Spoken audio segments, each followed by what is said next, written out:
नमस्कार। आज हम लोग अप्रैल माह का करंट देखेंगे। तो सबसे पहले हम लोग शुरुआत करते हैं समान नागरिक संहिता विधेयक 2024 जो कि उत्तराखंड सरकार ने पारित किया है। विधेयक की रूपरेखा सर्वोच्च न्यायालय के सेवानिवृत्त न्यायाधीश रंजन प्रसाद देसाई की अध्यक्षता में हुई थी। ये आर्टिकल 40 में समान नागरिक संहिता का उल्लेख है, आर्टिकल 44 में समान नागरिक संहिता का उल्लेख है। आज़ादी से पहले गोवा ही एकमात्र ऐसा राज्य था जहाँ पर समान नागरिक संहिता लागू था, और आज़ादी के बाद पहला ऐसा राज्य होगा उत्तराखंड जहाँ ये लागू होगा। समान नागरिक संहिता है क्या?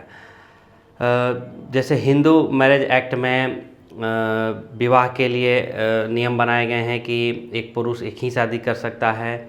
उसमें उत्तराधिकार अधिनियम है कि उनके जो बाल बच्चे होंगे उस पर संपत्ति का अधिकार होगा। उसी तरीके से और भी मुसलमान हों या ईसाई हों, इनमें भी ये चीज़ें लागू होगी।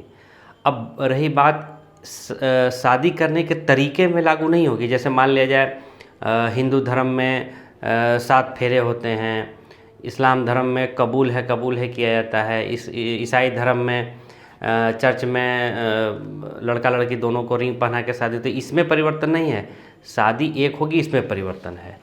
और इसमें आज़ादी के बाद ये पहला राज्य है उत्तराखंड जहाँ ये लागू होगा, और इससे पहले गोवा में था। तो गोवा में पुर्तगालियों के समय से ही ये लागू है। अनुसूचित जनजातियों को इससे बाहर रखा गया है। तो जो अनुसूचित जनजाति होंगे इनमें ये समान नागरिक संहिता लागू नहीं होगा। यानी कि बहुत सारे अनुसूचित जनजातियाँ ऐसी भी है जिनमें बहुपति प्रथा है, बहुविवाह की प्रथा का प्रचलन है, तो उनको इससे बाहर रखा गया है। ये केवल लागू होगा हिंदुओं पर, पहले से लागू है, ये मुसलमान और ईसाई पे। 2018 में शुरू की गई चुनावी बॉन्ड योजना इलेक्टोरल बॉन्ड स्कीम को असंवैधानिक करार दिया सर्वोच्च न्यायालय ने। सर्वोच्च न्यायालय ने इलेक्टोरल बॉन्ड को असंवैधानिक करार दिया। ये इलेक्टोरल बॉन्ड है क्या? 2018 से पहले भारत में जो राजनीतिक दल हैं उनको जो चंदा दिया जाता था वो गुप्त रखा जाता था। गुप्त आज भी था, लेकिन वो ये पता नहीं चलता था कि किस व्यक्ति ने कितना चंदा दिया है। तो इसके लिए सरकार ने एक स्कीम लाई जिसका नाम हुआ इलेक्टोरल बॉन्ड। यानी कि वो स्टेट बैंक से 1000, 10,000, 1 लाख, 1 करोड़ का बॉन्ड लेंगे और वो बॉन्ड के थ्रू राजनीतिक दल को चंदा देंगे। किस राजनीतिक दल को देंगे? वैसे राजनीतिक दल को चंदा देंगे जो लोकसभा और विधानसभा आम चुनाव में कुल पड़े वोटों का 1% वोट जिसने प्राप्त किया है। ये आम चुनाव क्या है?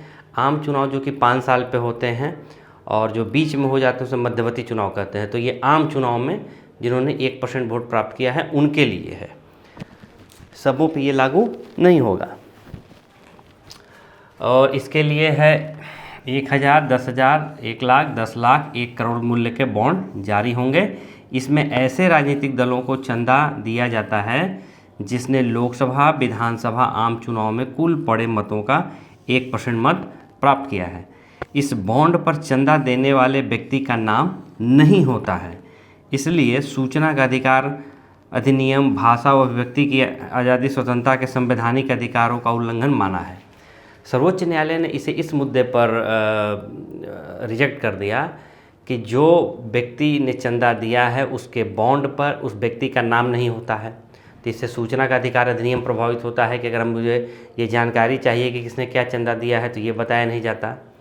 दूसरी बात कि अभिव्यक्ति की आज़ादी, यानी कि वो बताना भी चाहता हो तो नहीं बता सकता हो। और जनप्रतिनिधि अधिनियम का भी इसमें उल्लंघन था, इसलिए इसे सर्वोच्च न्यायालय ने 5 सदस्यीय कमेटी ने इसे रद्द कर दिया। यानी कि स्टेट बैंक को ये बॉन्ड दिए जाते थे भारतीय स्टेट बैंक के द्वारा। आप उन्हीं स्टेट बैंक से ही पैसा जमा करके बॉन्ड खरीदते थे और चंदा देते थे, और किसी बैंक में नहीं है। तो सर्वोच्च न्यायालय ने इनको कहा कि आप स्टेट बैंक को कि आप जिन लोगों ने चंदा दिया है उनके नाम बताइए, उन्होंने क्या चंदा दिया है इसको बताइए। इसके आधार पर इसको खारिज किया गया है। 5 वर्षों से निष्क्रिय पड़े उपग्रह कॉर्टेसेट 2 का वापस लाकर उसके जले हुए भाग को हिंद महासागर में इसरो ने गिराया। तो कॉर्टेसेट 2 जो कि 5 वर्ष से निष्क्रिय पड़ा था अंतरिक्ष में, तो ये आपको पता होगा कि अंतरिक्ष में आए दिन कचरा बढ़ते जा रहा है। ये कचरा क्या है? कचरा है कि जितने भी सैटेलाइट दुनिया भर के देश जो छोड़ रहे हैं वो जाके ऊपर काम करते हैं। काम करने के बाद उनका एक जीवन काल होता है, वो जीवन काल के बाद वो निष्क्रिय हो जाते हैं, यानी कि उनका उपयोग नहीं होता, लेकिन वो कहीं नहीं जाते, वहीं पड़े हैं। तो ये जो पड़े हुए हैं तो ये इलेक्ट्रॉनिक कचरे के तौर पर पड़े रहते हैं। तो इसको समाप्त करने के लिए सारी दुनिया के जो रिसर्च सेंटर हैं काफ़ी परेशान हैं कि इसको कैसे समाप्त किया जाए, क्योंकि अगर कचरा वहाँ बढ़ेगा तो और जो उपग्रह छोड़े जा रहे हैं उनके लिए समस्या होगी।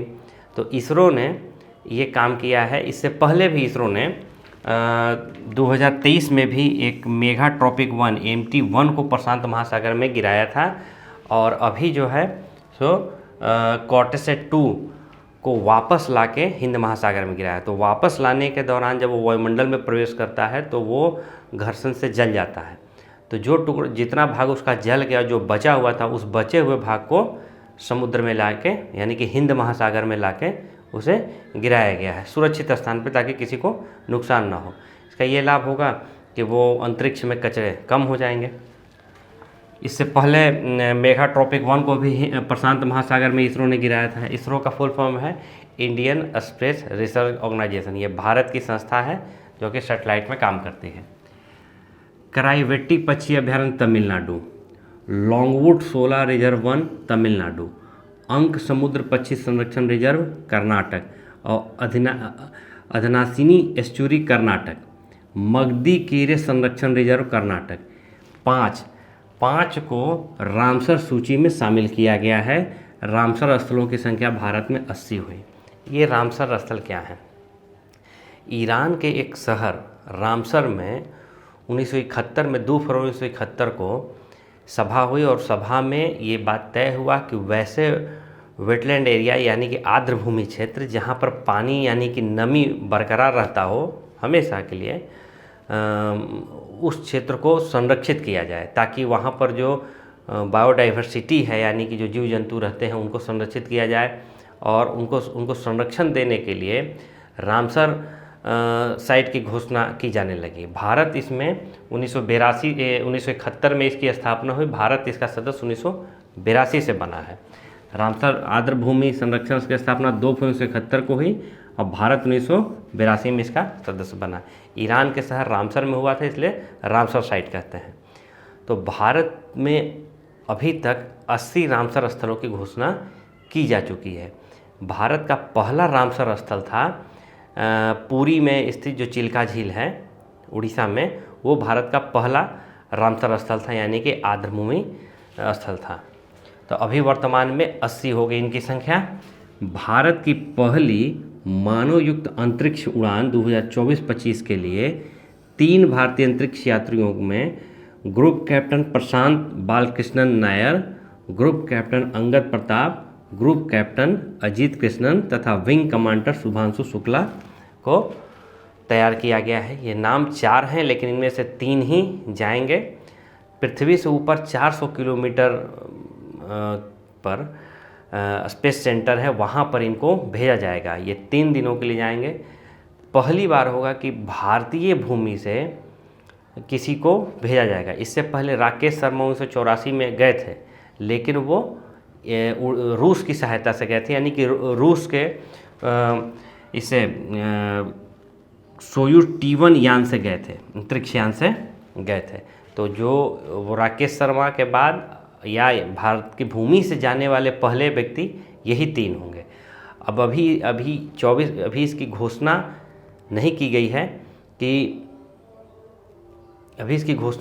गई है कि ये कब जाएगा। जाने का तो तय है, लेकिन अभी डेट की फाइनल नहीं हुई है। तो 400 किलोमीटर ऊंची कक्षा में 3 दिन के लिए भेजा जाएगा। इसकी ट्रेनिंग रूस में गागरिन कॉस्मोस ट्रेनिंग सेंटर में की गई है।